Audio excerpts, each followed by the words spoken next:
You are listening to Kerala's number one FM, Club FM 94.3. ഇത് love ബൈറ്റ്സുമായിട്ട് ഞാൻ റീനു. ചെയ്യരുതെന്ന് നന്നായിട്ടറിയാം, എന്നാലും അതിൻ്റെ ഒരു എക്സൈറ്റ്മെൻറ്റും ത്രില്ലും ഒക്കെ ആലോചിച്ചപ്പോൾ ചെയ്തു പോകുന്നു, പോയിക്കൊണ്ടേയിരിക്കുന്നു. അടുത്തിടയ്ക്ക് ഒരു സ്റ്റഡി കണ്ടുപിടിച്ചെന്താണെന്നറിയോ? ചെയ്യരുതെന്നറിയാവുന്ന കാര്യങ്ങളില്ലേ, അത് ചെയ്യുമ്പോൾ നമ്മുടെ ഉള്ളിൽ കുറ്റബോധം വരും. ഈ ഗിൽറ്റ് ഫീലിംഗ് ഇല്ലേ, അത് പ്രോഹിബിറ്റഡ് ആയിട്ടുള്ള കാര്യങ്ങൾ ചെയ്യുമ്പോഴത്തെ എക്സൈറ്റ്മെൻറ്റ് കൂട്ടുന്നു. നമുക്കറിയത്തില്ലേ, ഒരാളെ പ്രണയിക്കുമ്പോൾ അയാളോട് ലോയലായിരിക്കണം, ചീറ്റ് ചെയ്യരുതെന്ന്. എന്നാലും മറ്റേയാളോട് കൂടെ ആയിരിക്കുമ്പോഴത്തെ സന്തോഷവും ആ റിലേഷൻഷിപ്പിലെ എക്സൈറ്റ്മെൻറ്റ് ഓർക്കുമ്പോൾ ചീറ്റ് ചെയ്യരുതെന്ന് വിചാരിച്ചാലും അറിയാതെ അതങ്ങ് സംഭവിച്ചു പോവാ. ഇതിനൊരു മറുവശം കൂടി ചോദിക്കാറുണ്ട് കേട്ടോ. ഇഷ്ടം തോന്നിയാൽ അത് മനസ്സിൽ അടക്കി വെക്കണമെന്ന്. എല്ലാ ദിവസവും ഒരേ ബസ്സിലാണ് ഇവർ പോയിക്കൊണ്ടിരുന്നത്. കണ്ടപ്പോൾ തന്നെ ഇവക്ക് അവനോട് എന്തോ ഒരു അട്രാക്ഷൻ തോന്നി. അവൻ ശ്രദ്ധിച്ചില്ല. അങ്ങനെ ഒരുപാട് കാലം കഴിഞ്ഞപ്പോൾ ഇവക്ക് മനസ്സിലായി ഇവളുടെ ക്ലാസ്സിലെ ഒരു കുട്ടിയുടെ കസിനായവൻ. അങ്ങനെ ഇവർ പരിചയപ്പെട്ടു, ഫ്രണ്ട്സായി. കുറേ നാൾ കഴിഞ്ഞപ്പോൾ ഇവളുടെ വീടിനടുത്ത് ഇവൻ താമസിക്കാൻ വന്നു. ഇവക്ക് ഭയങ്കര സന്തോഷമായി. അവർ ബെസ്റ്റ് ഫ്രണ്ട്സ് പോലെയായി. ഒരു ദിവസം ഇവൾ തീരുമാനിച്ചു, ഈ ഇഷ്ടം ഞാൻ തുറന്നു പറയും.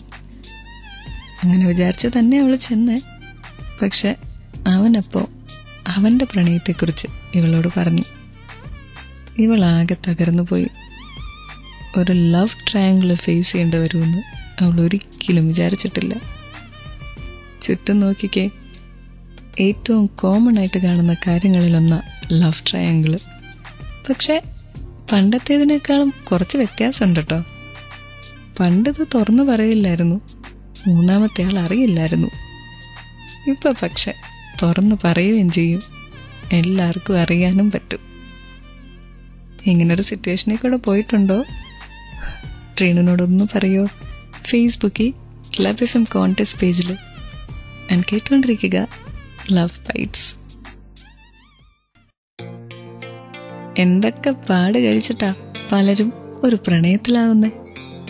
ഇങ്ങോട്ടൊരു യെസ് കിട്ടാൻ വേണ്ടിയിട്ട് തപസ്സിരുന്ന ആൾക്കാർ വരെ ഉണ്ട്. ഇതെല്ലാം കഴിഞ്ഞ് ആ ലൈനൊന്ന് ക്ലിയർ ആക്കി മുന്നോട്ട് പോയിക്കൊണ്ടിരിക്കുമ്പോൾ ദാ വരുന്നു വേറൊരുത്തൻ അല്ലെങ്കിൽ ഒരുത്തി അതിന് നടുക്ക് കയറാനായിട്ട്. എന്താ ചെയ്യുന്ന അങ്ങനെ ഒരു സിറ്റുവേഷനിൽ?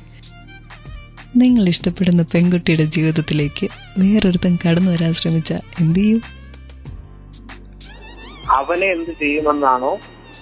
രണ്ടും പറയാം. ആദ്യം അവനോട് ചോദിക്കുന്നത് നിനക്ക് അവന്റെ ഇഷ്ടമാണോ എന്നത്.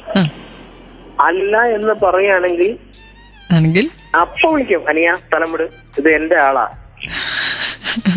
ഓക്കെ. ഇനി അല്ലെങ്കിൽ അവൾ ഇഷ്ടമെന്നെങ്ങാനും പറഞ്ഞാലോ? ഒരു നല്ലൊരു ഷേക്ക് ഹാൻഡ് കൊടുക്കില്ല. ദേഷ്യപ്പെടത്തില്ല. എന്തിന്? നമ്മളെ വേണ്ടെങ്കിൽ നമുക്ക് ഇന്നലെ വേണ്ടെന്നൊരു സ്റ്റൈലായേണ്ടത്. കൊള്ളാം. നഷ്ടപ്പെട്ടതിനെ കുറിച്ച് ചിന്തിക്കരുത്, സമയം കളയരുത്.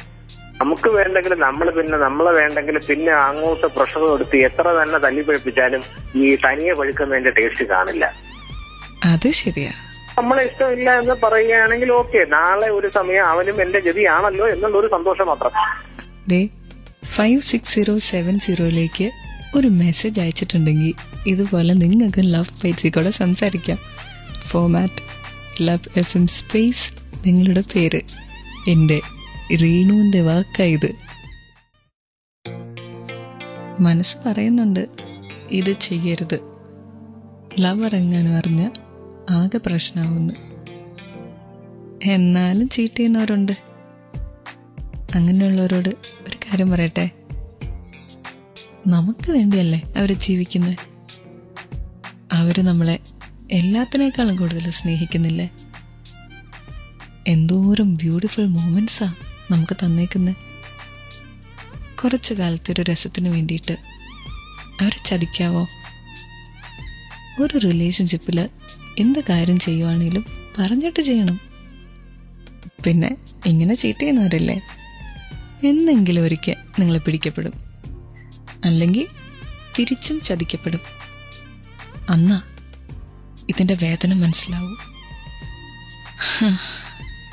പോവാൻ സമയമായിട്ടോ. ക്ലബ് എഫ്എമ്മിലെ ലവ് ബൈറ്റ്സ് നിന്ന് ഞാൻ റീണു പോവാ. ഒരു ഗുഡ് നൈറ്റ് പറഞ്ഞ് ഇനി തിരിച്ചു വരും. Till then take care.